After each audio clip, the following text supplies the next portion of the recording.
penerjemah terdahulu dan terhebat dari bahasa Yunani ke bahasa Syiraik, menerjemahkan bermacam-macam karya dalam bidang obat-obatan, termasuk 26 karya Galen. Hal ini membuat mereka tersedia di kerajaan Khosrow I di Persia dan bagi suku Ghassan yang mempunyai pengaruh membentang sampai pinggiran Madinah. Khosrow I, Kisra dalam bahasa Arab, raja dari Persia dikenal sebagai Khosrow Agung. Pasukannya menaklukkan daerah sampai sejauh Yaman dan dia juga menyukai belajar dan ia mulai mendirikan sekolah. Sekolah Jundi Shapur berdiri selama kepemimpinan panjang pertama Khosrow selama 48 tahun, menjadi pusat intelektual terbesar di zamannya. Dalam naungannya terjadi pertukaran besar antara pemikiran dan pengalaman Yunani, Yahudi, Nestorian, Persia, Hindu, dan ajaran ini sebagian besar dalam bahasa Syiraik, dari terjemahan Syiraik dari teks Yunani. Metode Aristoteles, Hippocrates, dan Galen ini sudah ada ketika sekolah kedokteran Jundi Shapur beroperasi selama masa pemerintahannya. Tahap selanjutnya penakluk Arab memaksa kaum Nostor untuk menerjemahkan teks Syiraik mereka tentang obat-obatan Yunani ke dalam bahasa Arab itu sendiri. Terjemahan dari Syiraik ke bahasa Arab sangatlah mudah, karena kedua bahasa tersebut mempunyai tata bahasa yang sama. Dengan mempertimbangkan situasi medis selama masa hidup Muhammad, kita tahu ada ahli kedokteran yang hidup di Arab selama masa tersebut, yaitu Harith bin Kaladia adalah dokter terpelajar terbaik yang ahli dalam seni penyembuhan. Dia lahir sekitar pertengahan abad ke-6 di Taif dari suku Bani Sakif. Dia menempuh perjalanan melalui Yaman dan kemudian Persia, tempat ia memperoleh pendidikannya dalam ilmu kedokteran di sekolah kedokteran besar Jundi Shapur, sehingga sangat mengenal ajaran kedokteran Aristoteles, Hippocrates, dan juga Galen. Setelah menyelesaikan studinya, dia praktik sebagai seorang dokter di Persia, dan selama masa ini dia dipanggil ke hadapan Raja Khosrow. Dengan beliaulah ia berbicara panjang lebar. Dia kembali ke Arab pada awal Islam dan juga bermukim di Taif. Ketika berada di sana, Abu Khair, Raja Yaman, datang menemuinya karena penyakit yang dideritanya. Dan ketika ia disembuhkan, dia menghadiahkannya banyak uang dan juga budak wanita. Meskipun Harith bin Kaladia tidak menulis buku apapun dalam bidang kedokteran, pandangannya tentang berbagai masalah kedokteran masih terangkum dalam percakapannya dengan Khosrow I. Tentang mata, ia mengatakan bahwa mata berisikan lemak yang berupa bagian putih, kedua berisi air yang berupa bagian hitam, dan juga angin yang berupa penglihatan. Semua hal ini sekarang kita tahu keliru. Namun hal ini semua adalah pemikiran Yunani. Semua menunjukkan perkenalan Harith dengan dokter-dokter Yunani. Dengan menyimpulkan situasi tersebut dalam beberapa kata dalam bukunya, Sword Telemetry Arabs, Dr. Lucien Leclerc menulis, Harith bin Kaladia belajar kedokteran di Jundi Shapur, dan Muhammad berhutang pada Harith atas pengetahuan kedokteran yang telah dimilikinya. Jadi dengan satu atau lainnya, dengan mudah kita dapat menelusuri jejak obat-obatan Yunani. Terkadang Muhammad merawat orang sakit, namun pada kasus yang sulit, dia akan merujuk pasiennya kepada Harith. Orang terpelajar lainnya di sekeliling Muhammad adalah Laden bin Harith. Dia tidak ada hubungannya dengan Harith. Dia adalah orang Persia dan merupakan sepupu dari Muhammad. Dan juga pernah mengunjungi kerajaan Khosrow. Dia belajar bahasa Persia dan musik yang dikenalnya dari kaum Quraisy yang berada di kota Mekah. Namun dia tidak menyukai Muhammad, menilai beberapa cerita dalam Al-Quran. Muhammad tidak pernah memaafkannya atas apa yang telah dilakukannya. Dan ketika dia dimasukkan ke dalam penjara pada saat perang Badar, Muhammad menjatuhkannya dengan hukuman mati. Kesimpulannya kita lihat bahwa satu, bangsa Arab yang hidup di Mekah dan Madinah pada tahun 600 mempunyai hubungan politik dan ekonomi dengan orang-orang dari Ethiopia, Yaman, Persia, dan juga Bizantium. Kedua, sepupu Muhammad mengetahui bahasa Persia dengan baik, belajar musik di sana. Ketiga, suku Ghassin yang memerintah gurun Syria sampai ke gerbang Madinah menggunakan bahasa Syiraik, salah satu bahasa utama yang digunakan untuk mengajar kedokteran, dan Jundi Shapur adalah sekolah utamanya. Seorang raja Yaman yang sakit datang ke Taif untuk berkonsultasi ke Dr. Harith bin Kaladia yang telah dilatih dengan baik di Jundi Shapur, sekolah kedokteran terbaik di dunia dan merupakan tempat Muhammad mengirimkan pasiennya. 5. Selama masa hidup Muhammad, sebuah sekolah kedokteran baru didirikan di Alexandria menggunakan 16 buku Galen sebagai bacaan mereka.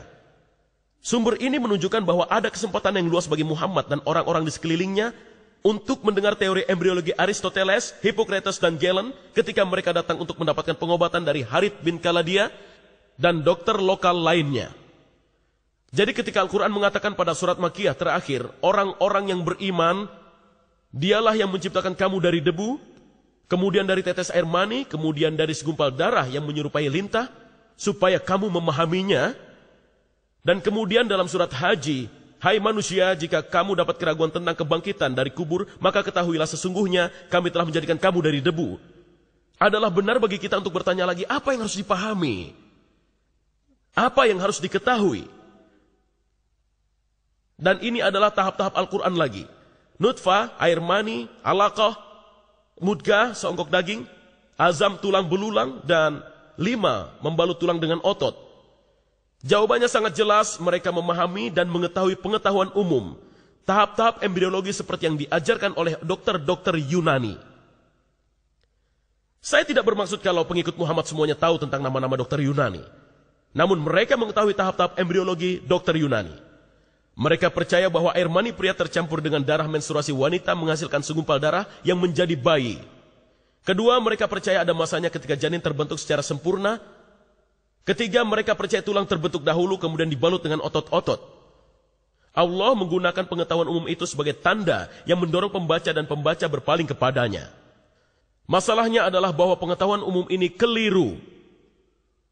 Masa dokter-dokter setelah Muhammad. Sekarang kita perlu melihat pada 2 dokter terkenal dari masa setelah Muhammad. Tampaknya mereka tidak memiliki dampak pada Al-Quran, namun mereka menunjukkan kepercayaan itu dan gagasan embriologi Aristoteles, Hippocrates, dan Galen berlanjut di antara bangsa Arab sampai dengan tahun 1600. Jika terjemahan yang benar dari Al-Aqo adalah sesuatu yang menyerupai lintah, seperti yang diakui oleh kaum muslim modern seperti Syabir Ali, tidak ada tempat bagi dokter pada masa pasca Al-Quran yang menyatakan demikian. Pada kenyataannya justru sebaliknya. Gagasan dari dokter-dokter Yunani ini digunakan untuk menjelaskan Al-Quran. Al-Quran disandingkan untuk menerangkan arti dokter-dokter dari Yunani. Manusia memperoleh asalnya dari 2, ini berbicara Avicenna atau Avicenna. Makhluk hidup berasal dari 2 benda, air mani pria yang memainkan bagian dari faktor dan juga air mani wanita. Bagian pertama dari darah menstruasi yang menyebabkan masalah ini. Jadi kita lihat bahwa Ibnu Sina memberi air mani wanita peran yang sama seperti yang dikemukakan Aristoteles tentang darah menstruasi. Sangatlah susah untuk menekankan pentingnya Ibnu Sina sebagai seorang ilmuwan dan juga filsuf pada Eropa pra-modern. Kemudian kita akan lihat pada Ibnu Khaimah Zaujiyah. Ibnu Khaim mengambil keuntungan dari kesepakatan Al-Quran dan kedokteran. Mungkin tidak begitu jelas, namun Hippocrates